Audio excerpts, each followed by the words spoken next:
मनोजवं मारुततुल्यवेगं जितेन्द्रियं बुद्धिमतां वरिष्ठं वातात्मजं वानरयूतं मुख्यं श्रीरामदूतं शिरसा नमामि। नीलातुङ्गस्तनगिरितटे सुप्तमुद्बोधकृष्णं पाराद्यं श्रुतिशतसरसिद्ध अध्यापयन्ति सोऽशिष्टायां सृजनगणितं या बलात्कृत्य भुङ्क्ते गोदा तस्यै नमैकमिदं भूय एवास्तु भूयः। हरि ओम। భగవద్ బాంధవులారా, గోదాదేవి భక్తులారా, అందరికీ ఉదయపూర్వక వందనాలు. ఈరోజు మనం 15వ పాసురం 10వ గోపికను చెప్తున్నాం. ఈ పాసురంలో అమ్మవారు సాంప్రదాయ రహస్యాలు మనకు తెలియజేస్తుంది. ఈ 10 గోపికలలో ఈ 10వ గోపికనే లోపల నుంచి మాట్లాడుతున్నది, బయట నుంచి గోపికలు మాట్లాడుతున్నారు. ఇంతకుముందు మనం 9 గోపికలు లేపినప్పుడు లోపల గోపిక మాట్లాడలేదు, మనమే ఆమె ఇట్లా అంటుంది అనుకొని బయట ఉన్న గోపికలు మాట్లాడలేదు. ఇప్పుడు లోపల గోపిక మాట్లాడుతున్నది, బయట గోపికలు సమాధానం. ఇది అన్నమాట కాన్వర్జేషన్. ఈ 10వ గోపిక మనకు గోదాదేవి ముఖ్యంగా ఏం చెప్తుంది? భగవంతుని దగ్గరికి పోవాలి అంటే మనం ఏం చేయాలని చెప్తుంది. ఈ 30 పాసురాలని 2 విధాలుగా భాగం చేసింది. ఒకటి పూర్వ భాగము, రెండోది ఉత్తర భాగం. పూర్వ భాగంలో 15 పాసురాలు, ఉత్తర భాగంలో 15 పాసురాలు. ఈ పూర్వ భాగంలో 15 పాసురాలు ఏంటంటే నియమాల గురించి చెప్పింది 5 పాసురాలు. ఈ 10 పాసురాల భక్తులను అంటే భాగవతులను మేల్కొంటుంది. అంటే మనం పరమాత్మ దగ్గరికి పోవాలంటే ముందు భాగవతుల దగ్గరికి పోవాలి, ఆ తర్వాతనే పరమాత్మ దగ్గరికి పోవాలి. గీతా సారం చెప్పింది అంటే ఒక క్రమం, భగవంతుని దగ్గర పోయి క్రమం. ఫస్ట్ భాగవతం. ఇప్పుడు ఇది ఈ క్రమాన్ని మనము చేంజ్ చేసినాం అనుకో, మార్చినాం అనుకో నష్టపోతాం. లేదా రామాయణంలో ఒక ఉదాహరణ, శూర్పణఖ డైరెక్ట్గా రాముడి దగ్గరకు వచ్చింది, భక్తుల దగ్గర పోకుండా డైరెక్ట్ భగవంతుని దగ్గరకు వచ్చింది. అందుకోసమే ఆమెకు ముక్కు చెవులు పోయేవారు. అదే విభీషణుడు మొట్టమొదటి భక్తులు కలిసిండు, ఎవరిని? హనుమంతుని. ఆ తర్వాత రాముని దగ్గరకు వచ్చి అది అన్నమాట. అంటే మొట్టమొదట భక్తులు, తర్వాత భగవంతుడు. మేము కూడా ఫస్ట్ గురి దగ్గర పోవాలి, గురువు నుంచి దేవుడి దగ్గర. కరెక్ట్. ఇక్కడ ఇంకొక క్రమం ఏమిటంటే మనము ఒక దేవాలయంకి వచ్చినప్పుడు మనకు సంప్రదాయం ఏం చెప్తుంది మనకు కూడా తెలియదు, చదువుతుంటే కొన్ని తెలుస్తున్నాయి. ఫస్ట్ ప్రదక్షిణ చేయాలి, తర్వాత అల్వారిని దర్శించుకోవాలి, తర్వాత ధ్వజస్తంభం, తర్వాత అమ్మవారు, తర్వాత మూలవిరాట్. ఫస్ట్ ప్రదక్షిణ గుడికి, తర్వాత అల్వారులు, తర్వాత ధ్వజస్తంభము, తర్వాత అమ్మవారు, తర్వాత అయ్యవారు. ఇది క్రమం మన గుడికి వస్తుంది.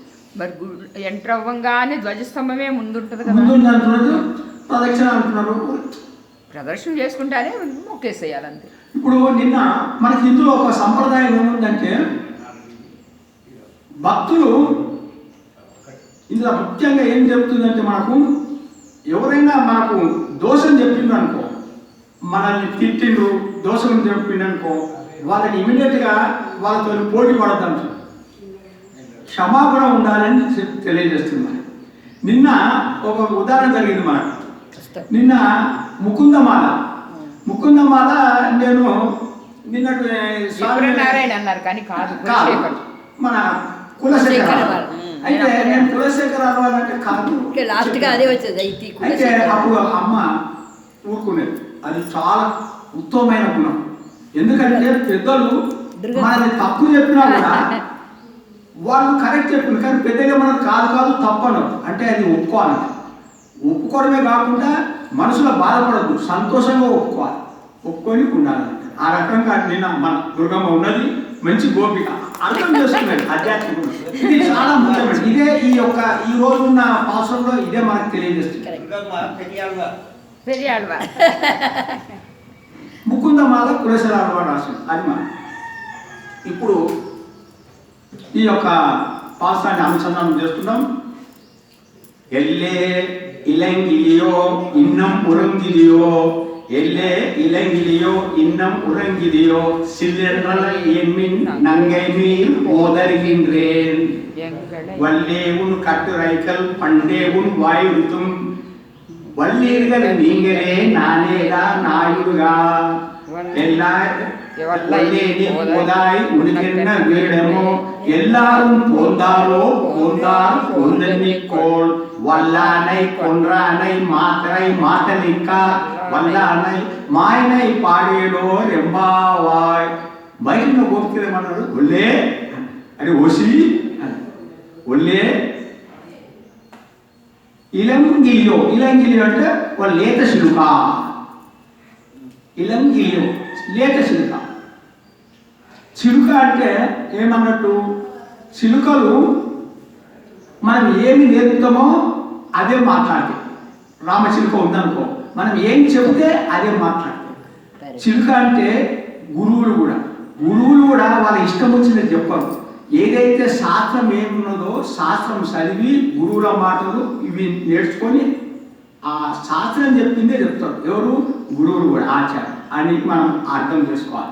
గురువులు చెప్తున్నారంటే వాళ్ళ సొంతంగా చెప్తలేదు, శాస్త్ర ప్రకారం పురాణాల ప్రకారం చెప్తారు. ఏదైతే చిలుకలు మనం చిలుకలు సొంతంగా మాట్లాడేది, మనం ఏం చెప్తో అది మాట్లాడాలి. అదేవిధంగా గురువులు కూడా శాస్త్రం ఏం చెప్పిందో అదే మనకు చెప్తారు. అది మనం నమ్మకం. అది ఇట్లా మనం మామూలు మీనింగు లోపల మీనింగ్ గురించి మనం చెప్పుకుంటున్నాం. ఎల్లే ఇలంగిలియో ఇన్నం ఉరంగిలియో, ఇంకా నువ్వు నిద్రపోతున్నావా అని అన్నారు. అంటే ఆ అమ్మాయి ఏం చేస్తున్నది, ఈ గోపిక ఆ కృష్ణుని గుణాలను అనుభవిస్తూ నిన్న జరిగిన పాసరాన్ని ఆమె మరణం చేస్తున్నది. నిన్న పాసరం ఏంటిది? నిన్నటి உங்கள் உலை கடை தோட்டத்துவாவியுள் செங்கல் வேறு வாய் நெகிழிந்து அம்பல் வாய் கும்பினிகான் செங்கல் పొడి కూరై వెంపల్ తవర్ తవర్. అంటే ఈ పాస్కాన్ని మరణం చేస్తూ ఉన్నది. మరణం చేస్తూ ఉన్నప్పుడు నేను నిద్రపోతలేను, ఇంకా నువ్వు పండుకున్నావా అని బయట గోపికలు అంటారు కదా, ఈమె ఓర్వలేక కోపం వచ్చేసింది. అది ఎందుకో కోపం వచ్చింది, నేనేమో మరణం చేస్తున్నా, నేను మరణం చేస్తుంటే మీరేమో బయట ఇంకా నిద్రపోతావమ్మా, ఇంకా లేవగలవా అని మీరు అరుస్తుంటే ఈమె కోపం వచ్చి ఏమన్నది, సిలిండర్లై ఏం మీన్ సిలిండర్ అట్లా గట్టిగా అరవకండి, చెవులు చిల్లు పడేటట్టు అనేసి. ఎవరు? లోపల సిలిండర్లై ఏం మీన్ అంత గట్టిగా అరవకుండా. అరే ఇంత గట్టిగా అరుస్తానంటే నేను ఏం చేస్తున్నా ఇక్కడ మీకు తెలుస్తలేదా? సిలిండర్లో ఏం మీన్ నంగై మీరు మళ్ళీ ఏమన్నది, మీరు చాలా పూర్ణురారమ్మా, పరిపూర్ణురారు మీరు అందరూ. ఇప్పుడే వస్తాను, ఎందుకంటే తొందరపడుతున్నాను, ఒక్క నిమిషంలో నేను వస్తాను, ఎందుకంటే గట్టిగా వస్తున్నాను, ఎందుకంటే మాట్లాడుతున్నాను మీరు అని అరిచి అరవగానే మీరు బయటకు వస్తున్నాను. ఏమంటున్నారు? వల్లే ఉన్ కట్టురైకల్. వల్లే అంటే నీ యొక్క మాటల యొక్క సామర్థ్యం, నీ మాటల సామర్థ్యం బాగున్నదమ్మా. వల్లే ఉన్ కట్టురైకల్, నీ యొక్క చమత్కారమైన మాటలు, నీ చమత్కారమైన మాటలు, నీ మాటల సమర్థత, నీ యొక్క గొప్పతనము, ఇవన్నీ పండే ఉను వాయుతు. పండే అంటే మాకు తెలుసు ఉన్వాయ్ నీ యొక్క నోటి దురుసుతనము, నీ మాటల తీరు మాకు తెలుసమ్మా. నీ యొక్క స్నేహం ఎప్పటి నుంచో ఉన్నది కాబట్టి నువ్వు ఇలా మాట్లాడతావు, నీ సామర్థ్యము, నీ యొక్క చమత్కార మాటలు మాకు ముందే తెలుసమ్మా అని బయటకు వచ్చాను. అనగానే ఆ గోపిక అంటున్నది, అసలు నేను ఏం చేస్తున్నా, నిన్నటి పాసురాన్ని, మీరు పాడిన పాసురాన్ని నేను పాసురం చేస్తూ అనుసంధానం చేస్తూ ఉంటే మీరేమో బయట అరిచి నన్నేమో డిస్టర్బ్ చేస్తే, మీరు నన్ను డిస్టర్బ్ చేసి మీరు నా మీదనే నింద మోస్తున్నారా? వల్లీరి గారు నీంగలే అన్నది. వల్లీరి గారు నీంగలంటే మీరే జుత్తుల మాటలు మాట్లాడతారు, మీరే కఠినమైన మాట్లాడతారు, మీకే చమత్కారమైన మాటలు మాట్లాడతారు, మీరే అని వల్లీరి గారు నీంగలే అన్నది. అనగానే తర్వాత జ్ఞాపకం సాగిరే భక్తులతో ఇట్లా కొట్లాడకూడదు అని, నానేగా నాయుడుగా నా తప్పు నేనే ఒప్పుకుంటాను, నేనే కఠినాడుకున్నానని అని ఒప్పుకుంటాను. అది రావాలి. మన తప్పు లేకుండా ఎదుటివాడు తప్పున్నదని చెప్పినప్పుడు సంతోషంగా ఒప్పుకోవడము చాలా క్షమాపణ. నువ్వు ఒప్పుకోకుండా భక్తులతో నువ్వు పోటీపడి గట్టిగా మాట్లాడితే ఏమవుతుంది? నారదుడు భక్తి సూత్రంలో ఏం చెప్పుడు నారదుడు అంటే, ఇలా మనం భక్తులతోని మనం మాట్లాడుతూ వివాదం చేస్తూ ఉంటే మనలో హృదయంలో ఉన్నటువంటి ఆ భగవంతుని యొక్క ఏదైతే ఆ అనుభవం ఏదవుతుందో అది తగ్గిపోతూ ఉంటుంది. మనం ఈ సంవాదం చేస్తే అంటే వివాదం చేస్తే భక్తులతోటి అనవసరంగా మన తప్పున వాళ్ళందరూ మనని మన దోషం ఎత్తిండ్రు, కానీ మనం ఏమనం. ఎక్కువ నువ్వు అల్లరి చేసినట్టు మాట్లాడినావు అనుకో, గొడవ పడుతున్నావు అనుకో భక్తులతోటి, మన హృదయంలో ఉన్నటువంటి ఆ భగవంతుని అనుభవం తగ్గిపోతుంది. నారద సూత్రుడు అందుకోసమే ఇప్పుడు మన దోషాన్ని పెంచితే మనం ఏం చేయాలి? అదే నా తప్పు నా దోషం చెబుతుంది, నేను దిద్దుకోవాలి, ఈ దోషాన్ని దిద్దుకోవాలనుకున్నవాడు ఇంకా ఉత్తమమైన క్షమాగుణం అంటారు. ఇంకొకటి ఉన్నది ఏంటంటే, ఇప్పుడు నేను మిమ్మల్ని నిందిస్తే మీరు అది నిందగా తీసుకుంటలేరు, స్తుతిగా తీసుకుంటున్నారు, నన్ను పొగిడినట్టు తీసుకుంటున్నారు. మిమ్మల్ని నేను పొగుడుతున్నాను అనుకో, మీరు నిందించినట్టు తీసుకుంటున్నారు. అది పరమ భాగవతుల లక్షణం అంట. అంటే మనం ఏమైనా తిడుతున్నారు అనుకో, అది మెచ్చుగా తీసుకోవాలి. అబ్బా నన్ను మెచ్చుకుంటున్నాను, నన్ను మెచ్చుకుంటున్నాను అనుకోవాలంట. ఎవరైనా తిడుతున్నారు అనుకో మనల్ని, అని నన్ను మెచ్చుకుంటున్నాను అనుకోవాలి. ఇది పరమ భాగవతుల లక్షణం. ఇంకొకటి వైష్ణవ సంప్రదాయం ఏమున్నదంటే, నీకంటే నేను తప్పమ్మా, అమ్మ నీకంటే నేను తప్ప, వాడంటే నీకంటే నేను తప్ప, లేదు నీకంటే నేను తప్పు అనుకుంటాను. ఇది వైష్ణవ లక్షణం, ఇలా ఉండాలి, ఇది సంప్రదాయం. అందుకోసమే వల్లీరి గారి నీంగలే నానేత నాయుడుగా అంటే మీరే కఠిన మాటలు మాట్లాడుతున్నా అన్నది, కానీ లేదు వివాదం చేయొద్దని నాదే తప్పమ్మా, నాదే తప్పని ఒప్పుకున్న తర్వాత ఏం చేయాలంటే ఇలా అంటారు, ఒళ్ళని పోదాయి, నువ్వు వెంటనే రామ్మా మా గోష్ఠి పని, ఒళ్ళని పోదాయి మా గోష్ఠిలో చేరు, లేక ఉనికెన్నా వేరేమో, లేక నీకేమన్నా వేరే ఉద్దేశం ఏమో ఉన్నదా, ఈ గోష్ఠికి రాకుంటే ఇంకా వేరే ఏదైనా పని ఉన్నదా, పని ఉందంటే చెప్పు మేము వెళ్ళిపోతాం అంటే ఆమె అన్నది అందరూ వచ్చినారా అని. ఎల్లారు పొందారో, ఎల్లారు అంటే అందరూ పొందారో వచ్చినారా, ఎల్లారు పొందారు అంటే అందరూ వచ్చినారా అంటే ఒక అర్థం ఏముందంటే, మనం ఇప్పుడు ఈ భగవంతుని దగ్గరికి వెళ్తున్నాం. భగవంతుని దగ్గరికి వెళుతుంటే మీకు వచ్చిన వాళ్ళకి అర్హత ఉన్నదా, భగవంతుని దగ్గరికి పోవడానికి అర్హత ఉన్నదా అని అడుగుతుంది లోపల కూడా. అర్హత అంటే ఏంటిదంటే, ఇప్పుడు మనకు చెప్తుంది శ్రవణం ఉండాలా, మననం ఉండాలా, నిధి ధ్యాసనం చేయాలి, ఈ మూడు ఉండాలి మనం. అప్పుడే భగవంతుని దగ్గర పోనీకి మనకు అర్హత వస్తుంది. అది లోపల అంటుంది. అందరూ వచ్చినారు, మరి అందరూ వచ్చారంటే అర్హత ఉండాలి. ఇది అర్హత ఏంటిది? శ్రవణం ఉండాలా, మననం ఉండాలా, నిధి ధ్యాసనం చేయాలి. మనం భగవంతుని దగ్గర పోవాలంటే ఇవన్నీ మనం చేయాలి, అప్పుడే అర్హత వచ్చింది. ఇది అనమాట. అప్పుడు వీళ్ళేమన్నా లోపల పొందనీకోవాలి. అమ్మ మాకేం తెలుస్తుంది అర్హత గురించి, నువ్వే వచ్చి చూడు, నువ్వు ఆచార్యుడు, నువ్వు గురువు శిష్యుల యొక్క అర్హత ఉందా, దోషాలు ఉన్నాయని నువ్వే గుర్తుపడతావు, మాకు తెలియదమ్మా రా అని చెప్పినాడు. అంటే ఆ అమ్మాయి వచ్చింది. సరే వచ్చి నేనేం చేయాలి, ఇప్పుడు ఏం చేయమంటున్నాను అంటే, వల్లానై కొండ్రానై మాతరై మాతలిక్క. వల్లానై అంటే కోలయ పీడం. కోలయ పీడం అంటే బాగా మదించిన ఏనుగును చంపినవాడు కోలయ పీడనం అంటారు. శ్రీకృష్ణుడు ఏనుగుని చంపినాడు. ఎక్కడ? ఈ మధురా నగరంలో కంసుడు ఏర్పాటు చేసిండు, ఆ ఏనుగుని సంహరించాడు. అలాంటి వాడిని అంటే ఏనుగుని సంహరించినటువంటి శ్రీకృష్ణుడిని మాతరై మాతలిక శత్రువులని రాక్షసులను సంహరించుడు, అంటే చాణూర ముష్టికులను సంహరించుడు. తర్వాత కంసుని ఇది రాజసగుణాన్ని తొలగించుడు, అంటే రాక్షసులను సంహరించుడు, కోలేపీలను సంహరించినటువంటి అలాంటి వాడిని మాయనై ఆశ్చర్యమైన గుణాలు ఉన్నటువంటి శ్రీకృష్ణుడు పాడదామమ్మా రావమ్మా అన్నారు.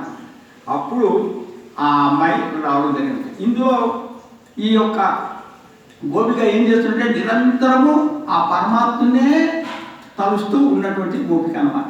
మనకు పరమాత్మ దగ్గర పోవాలంటే ఏం పోవాలా? ఫస్ట్ అహంకారం పోవాలి, తర్వాత కామక్రోధాలు పోవాలి. ఈ కోలయ ప్రియడం అంటే ఏనుగంటే అహంకారాన్ని తొలగించుడు శ్రీకృష్ణ పరమాత్మ. ఈ చాణూర ముష్టికులు అంటే కామక్రోధాలు తొలగించుడు శ్రీకృష్ణ పరమాత్మ. తర్వాత కంసుడు అంటే రాజస గుణములు ఉన్నటువంటి వాడు. రాజస గుణాలు కూడా పోవాలి మనకు. రాజస గుణాలు పోవాలా, కామక్రోధాలు పోవాలా, అహంకారం పోవాలా. అప్పుడే మనము ఆ పరమాత్మ దగ్గరికి వెళ్తామని ఇంకొక విధం. ఈరోజు మన ఈ అల్వారు ఎవరంటే తిరుపాణి అల్వారు. ఈరోజు ఈ తిరుపాణి అల్వారు అంటే ఈ గోపిక ఉన్న లక్షణాలు ఈ తిరుపాణి అల్వారులో ఉండదన్నమాట. ఈ తిరుపాణి అల్వారు యొక్క ఎట్లొచ్చినాడు ఈయన? ఏ అంశము? శ్రీవత్స అంశం. శ్రీమన్నారాయణ శ్రీకృష్ణుని యొక్క భక్త సర్వం ఉంటుందే శ్రీవత్స మణి. ఆ శ్రీవత్సం నుంచి వచ్చినటువంటి వాడు ఈ తిరుపాణి అల్వారు. ఈయన పంచములు అంటారు. పంచములు అంటే పంచముల జాతికి చెందినవాడు, అంటే తక్కువ జాతి. నిరంతరము రంగనాథుని స్మరణ చేస్తూ ఉంటున్నటువంటి వాడు. ఈ నిరంతరము రంగనాథ స్మరణ చేస్తూ కావేరీ నది తీరాన వీణ తీసుకొని ఆ తన్మయత్వంలో వీణ వాయిస్తూ తన శరీరం యొక్క స్పృహను కోల్పోయి ఆ పాటలు పాడుతూ తిరుగుతుంటేవాడు అన్నమాట. అలాంటి వాడు ఈ తిరుపాణి. ఈతో ఇలా ఉండగా ఆ కావేరీ నదిలో పవిత్ర జలాలు తీసుకోవడానికి ఈ అగ్రసేన కులస్తులైనటువంటి బ్రాహ్మణులు వస్తూ ఉంటే ఈయన అడ్డం తగ్గుతున్నాడు. ఈ పంచమ కులస్తులు కదా అడ్డం తగ్గుతున్నాడని చెప్పేసి వాళ్ళు ఈయన పక్క తొలగని చెప్పుకుంటూ ఆ నీళ్లు తీసుకొని పోయేవాళ్ళు అనమాట. ఎవరు? ఆచార్యులు, బ్రాహ్మణ కులస్తులు. ఒకరోజు ఈయన ఆ పాటలు పాడుతూ శరీర స్పృహ కోల్పోయి అలా పాడుతున్నాడు. అది ఉండాలి మనం. అంటే దేహ స్మృతి కూడా లేదు ఎవరికి? తిరుపతి. ఇలా ఉంటే ఈ అగ్రసేన వాళ్ళు ఏం చేసినారు? ఈ కులస్తులు రాళ్ళు తీసుకొని విసిరి కొట్టినాడు. దేహం అంతా రక్తమైంది, జాలి కూడా పడతలేదు. అలా వదిలేసింది. ఏమనలే వాళ్ళు ఎవరు? ఈ తిరుపతి అంత బాధ పెట్టినా కూడా ఏమనలే. కానీ రంగనాథుడు చూస్తున్నాడు, చాలా బాధపడ్డాడు. పడేం చెప్పినాడు? ఆచార్యుని పిలిచింది. ఎవరు? పంతుల్ని. ఆయన పేరు లోకసారంగా. ఆ లోకసారంగా అనే పంతుల్ని పిలిచి, నాయన నువ్వు వెళ్ళి ఆ తిరుపాణి అల్వారిని భుజములపైన ఎక్కించుకొని నా సన్నిధికి తీసుకురావాలని ఆజ్ఞాపించాడు.